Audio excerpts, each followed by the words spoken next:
Далеч не е в най-добрия си вид, но нямам търпение да ви покажа какво поръчах от Синсей за Алекс.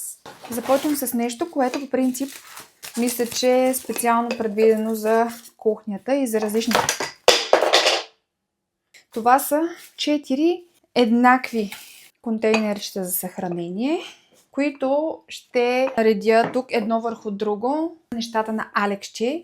Искам отделно да му сложа тампончета, марлички и така нататък, за да ми е максимално лесно. А пък аз съм един много организиран човек, който не обича изобщо хаос и обича всичко да си е на неговото си място. По принцип смятам това да е начинът, по който аз ще си ги наредя, но те си вървят и с тавичка и изглеждат подредени ето така. Има табличка, не тавичка, но да, ето, придобивате някаква идея. Това мисля, че беше нещо труда на 4 евро, което е доста впечатляващо за стъклени контейнерчета. Продължаваме нататък с дрежките. Вече имаме едни такива, но са в размер сега. Аз поръчах естествено и за до края на лятото. Половерче също за до края на лятото. Много се кефя на динозаври. Поръчах едни 3 блузки, които са супер ефтини и те ще ни влязат в употреба през лятото.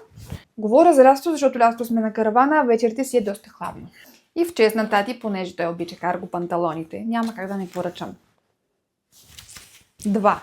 И то в любимите цветове. Бежево и зелено.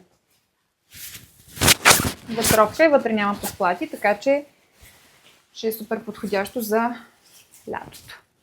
Показвам ви малкия. Кой си лапа ръцете? Кой си лапа ръцете? Така изглеждат подредени нещата на Алексче към момента. Ще пренаредя само тези малките неща.